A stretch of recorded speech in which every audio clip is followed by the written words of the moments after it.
here with the Cyborg Queen Universe. I want to say hello, hello, hello to everyone out there, everyone who is here. I'm actually going to go ahead and get real quick.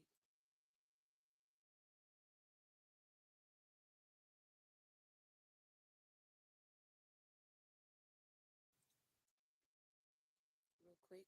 I think I'm live. But in any case, so tonight I went to go see the Spider Man movie.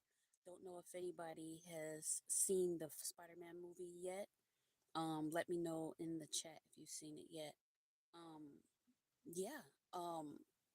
First, I want to say that, man, I feel like this probably was the best Spider Man movie that I've seen in this version of Spider Man with Tom Holland, Zendaya, and a few other people. Hey, Steven, welcome, welcome, welcome. Good to see you. Definitely good to see you. We had a very good chat earlier about getting this YouTube thing cracking. So I figure since I just came out of a movie, it's been a while since I've been to a movie. But I wanted to make sure that I went to go see this movie just to get the Spider-Man Brand New Day, just to get some ideas for my own character that I'm doing here, Cyborg Queen. Um, I wanted to talk about tonight just some of the differences that I see because I'm looking to develop the lore of, well, I will be developing the lore live consistently when I go live with uh, my people here over here at Cyborg Queen Universe. One thing that I saw really a theme, I've actually seen this theme in both movies that I believe that I want to try to further emphasize.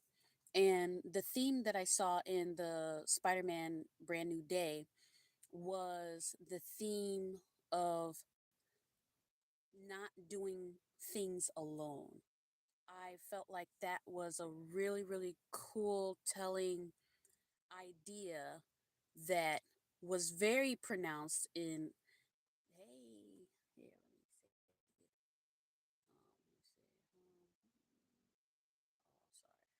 Oh, sorry. I was trying to wave. I'm trying to get used to this whole situation here. Hey, Isaiah. Good to see you. Waving everybody. Oh, you can't hear me? Oh my gosh. Can't hear me.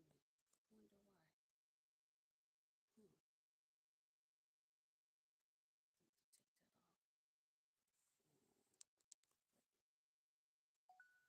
Hmm. Oh, can you hear me now? You can hear? Okay. Okay. Great. Okay. Sorry about that. Yes. So just reiterate, everyone that just jump on, thanks for jumping on the live. We are talking about Spider-Man Brand New Day. I went to go see the movie tonight for the first time. I felt like it was the most, I really enjoyed this Spider-Man. I have really enjoyed the actor Tom Holland play Spider-Man out of all the ones that have happened in the Marvel universe I was uh since I was younger, maybe in college till now. I actually did like the one guy he played in Seabiscuit. He played a pretty cool Peter Parker for that day. But for this day, this guy, Tom Holland, I feel like he's really captured that person just went down the street the wrong way. He really captured Spider-Man's um his innocence, his talkativeness, but also his desire for what I was about to say, community, and feeling connected to other people that gave him the reason why, how come, of why he did what he did. And in this movie, he didn't want to, well, he didn't want to. From the previous movie, he actually asked Doctor Strange to change, basically, in order to protect everybody, he asked Doctor Strange to take away everybody's memories. which he felt like that would protect them, um, and protect his own identity because everybody knew he was Spider-Man, right?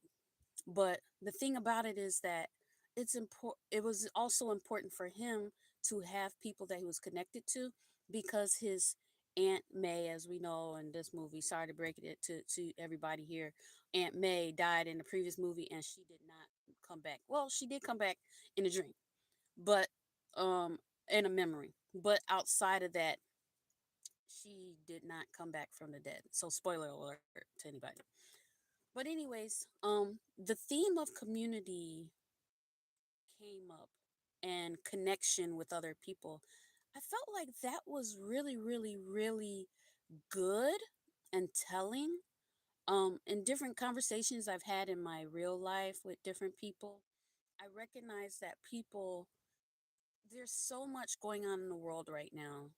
And a lot of us people, we've gotten away from community, from connecting with others, and not just, oh, I'm just gonna connect with my family and that's it, but really connecting with humanity, and for enjoyment, because in this movie it was a lot about enjoyment, and um having friends, doing things together. That's important. That I don't, in my humble opinion, even as a creative, it's important to me to create a world where it's important, where people are connected with people, not just with their family, but with other people that don't look like them. And that's probably consistent in my life. The people that I connected to the most were people that did not look like me. And yeah, and the people who did not look like me actually cared for me um, a lot better than my own family that I was born into. So I think that a part of the concept that I'm building with Cyborg Queen is that she has a family, that some people look like her, some people don't. Um, and she's connected to them, and they give her a reason and a why and how come she saves the world, herself, and also some, because one of the things that I want to show type of within this type of universe is that the superheroes, or the main characters, are people who are learning that it's important to take care of themselves, and that they can't save everybody.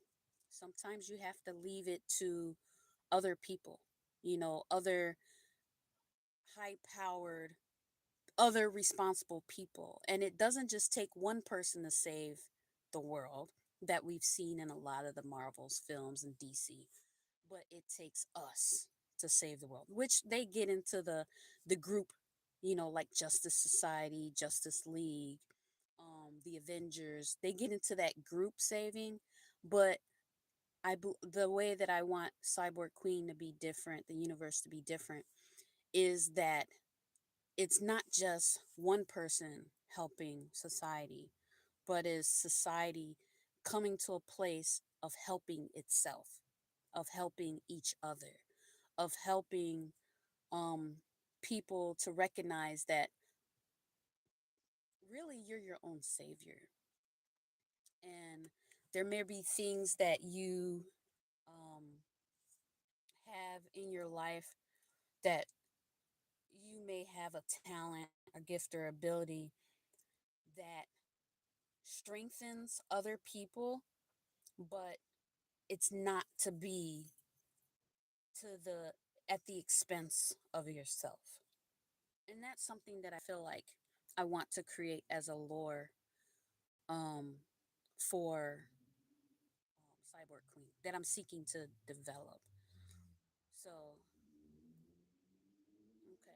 okay. So, is there anything that made any of you all think? If any of you all in the chat have seen the Spider-Man movie, or something that you would like to see in a character or superhero, Anybody? Anybody? Is there anything you would like to see in a superhero? Cool. So another thing that I believe that I'm creating with Cyborg Queen is that um I'm looking to build this next scene. Um, should be coming out tomorrow. The next scene is connecting with who's Dr. Powell and where he's at. We already were introduced to him and who he was. Now we are looking at who he is, and not only that, but where's he at?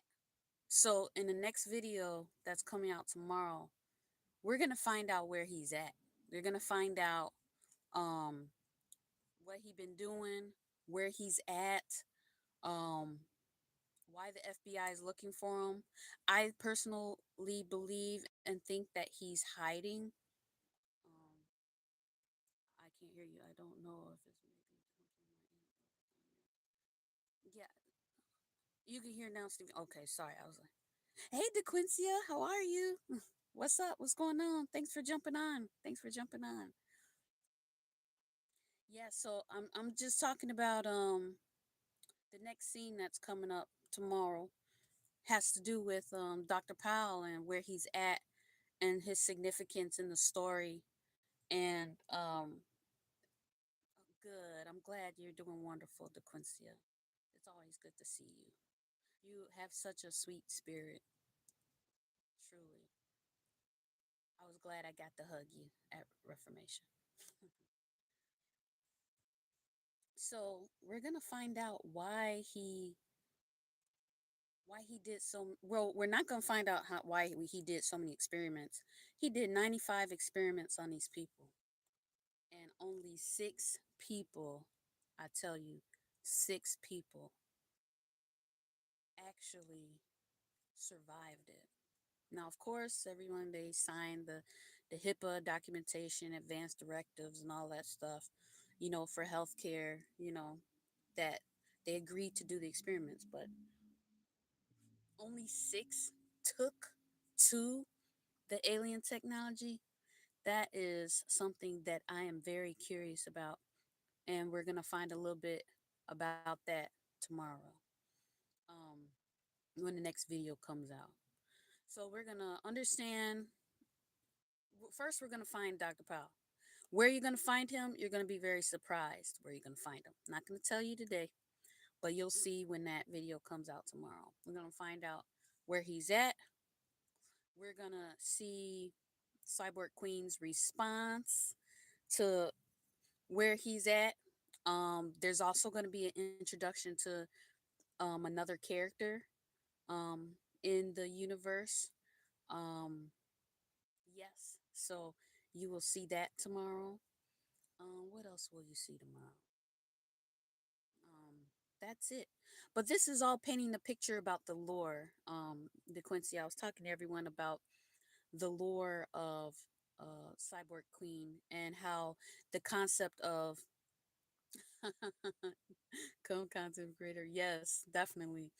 Um, what I'm looking at is emphasizing the importance of these characters recognizing that they need community, they need connection with other humans, which actually helps them maintain their humanity. Oh, thank you. Thank you. My sister's been hooking me up. That's one thing that's awesome about sisters. They really like to pretty up their younger sisters like little dolls. So I just let her doll me up and put me on different clothes, and I let her do what she do because she's good at that. And I say thank you. And she said, "You welcome. You the baby." And I say, "Okay." I'm the baby. But don't treat me like baby. Anyways, but yes. So one of the lures is that recognizing that Cyber Queen is fostering community, fostering relationships with people that don't look like her, also connecting to her own um, Africanness, her own Afro futuristic mentality, connecting with her own power. As you can tell, she is a person who helps other people. She's excited about um, life and her science and her experiments that she's done as an engineer. Um, but now she's coming to terms with, okay, I have more power, so I have more power, so I should help more. But you're going to see that she's going to recognize that helping more doesn't mean at the expense of herself, but it is important for her to know where she came from, what this alien technology is, how it impacts her, and what she's going to do to um, wield it to the best of her ability, but to do it without her losing herself. So that's the aspect of that. In the short film on this page, it's 3 minute film. Make sure you click on that and watch it. It's at the front of the page. You'll see it. It's called Cyber Queen Rises. What it is that that film, we catch her in a point in her life after she's done all the saving everybody, to a point where she gets tired and she started to lose herself in what she has done and in saving people, where it came a time where it wore her out. So those are some other things to recognize too, that um even in our lives, you know, we aren't to just be giving, giving, giving, and we get worn out. You know, we have to have capacity to give what we need to give and also to stop when we need to stop. So it's definitely about teaching lessons about boundaries by way of Cyborg Queen. Um, yeah. So back to Spider Man, man. That was a great movie, man. That was great with the samurai, the people in the red samurai. That was cool. That was a nice little awesome little take. Another thing that was cool was when Spider-Man recognized, at first he was trying to inhibit his power in order for him to quote unquote feel normal, just like when we take medications and stuff to try to feel normal, or when people do drugs, you try to feel normal, they take it to stabilize themselves. But what I liked about Spider-Man was that when he finally embraced that that he was both, that he was both human and both spider, and he was just growing and developing into a stronger, more evolved, better crime fighter, if you will. He recognized, wait, I'm both human, I'm both spider. I don't need to i don't need to try to suppress just to cope with the headaches or cope with the emotional toil that he went through with the death of his aunt, the death of his um well, they don't really emphasize the death of the uncle, but definitely the death of his aunt, the even the death of the friendships that he had because they lost their memory. um it really, I like the fact where he finally talked about him losing his friends but also losing his aunt, and also using that information to help plot twist, the character Jean Grey is in here. I was like, oh, I didn't expect for Jean Grey to be in this movie. The character of her younger self, Jean Elaine Grey. That was cool. She's probably one of the most powerful uh, people in the Marvel universe. Um, she cannot be. I thought it was interesting how they never taught her to control her power. They had somebody else control it. That's a problem for me. That was a problem for me. And out of all people's, Professor Xavier, who um, was the most kind. You didn't see it? That's okay. I'm spoiling everything. I'm spoiling it. I'm spoiling it, DeQuincy. Just to talk about it. But Professor Xavier was he was a kind professor, But we also got to remember he was a scientist. So sometimes scientists, let's be honest, especially the ones from the 1940s and 30s, were very, you're a good talk. Were very, these scientists were very, very sadistic, very non emotional, not connected that much to humanity. So, what did they do? They wanted to see if they can control it, control their behaviors, control our stuff. So, all that energy goes into the character of Professor Xavier. And then you see this character in Spider Man, Jean Grey, who ran away with her sister. And, well, their mother, because they had so much power, she didn't know how to control them. So, she stopped being their mom and asked them to leave the house, which is kind of bogus. So it's this fight to try to control them, right? So of course, first place someone's gonna go is anger. They're gonna say, "Oh, you're trying to control me? Then I'm gonna fight you." And they use their power to, you know, basically try to destroy you because they don't like that, you know. But anyways, Professor Xavier, as we already know from the other Marvel movies, learned how to manipulate Jean Grey enough to control her and to where she was, in my mind, perceived to be really weak. That was the perception that was put on her until uh, Wolverine basically made the point of, wait a minute, Jean Grey is powerful. She just didn't know how to manage her own power. And that's the thing. I hate that there was no resolve to that in the comic books or anything like that. Yeah, she became the Phoenix, but in what we see in the movies, she became a Phoenix and she saved people. But now we're seeing these altered universes where she became a Phoenix and she destroyed people and she was a killer. And I guess this is kind of like the story that's coming up that I saw from the Spider-Man is she a killer. Oh, you gonna try to control me? You dead. And everybody around you, which is kind of bogus. But, you know, all that superhero stuff where it's just all or nothing type stuff, I feel like I'm going to make Cyborg Queen more not all or nothing. Her grapple's going to be about maintaining her humanity. Not so much, oh, I'm going to kill you or not, but more so when she makes decisions, she's more thoughtful. You know, you're not going to do what I want? Dead. No, we're not going to do that with Cyborg Queen.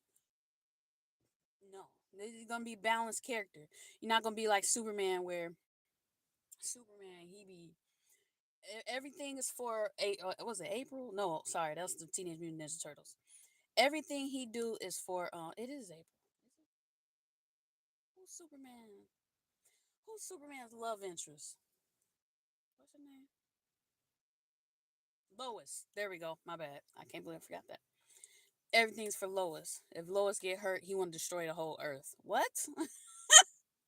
That Punani did that good, bro? That we be that good? That we be that good? That you want to destroy the whole earth because somebody took her?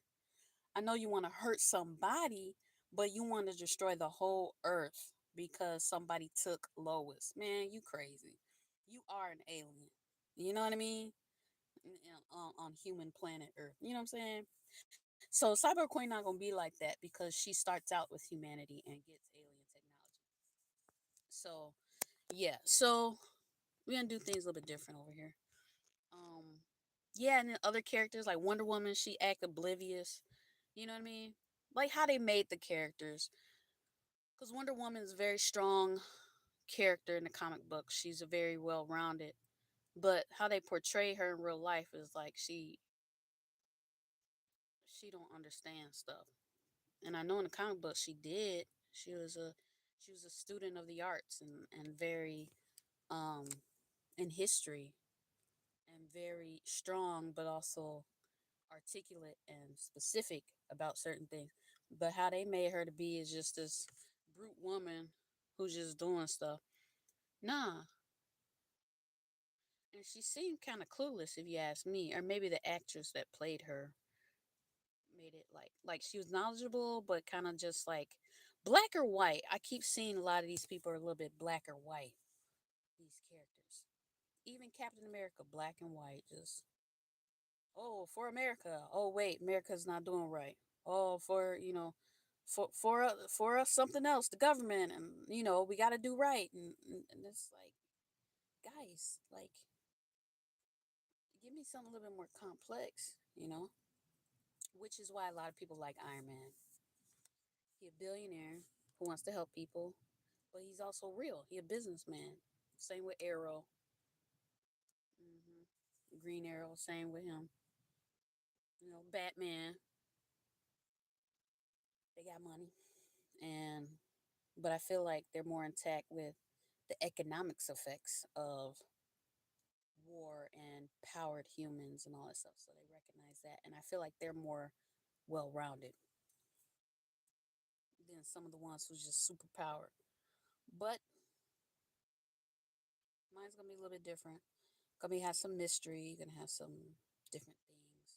So I just wanted to take some time to break it on down about Spider Man and come on here and say hey to y'all. Hey, I'm so glad you joined.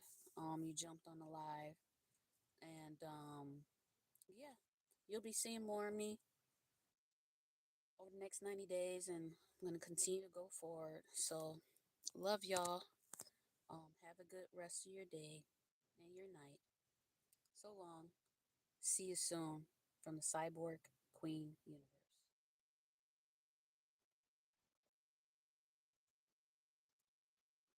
Blessings to Quincy. Thank you.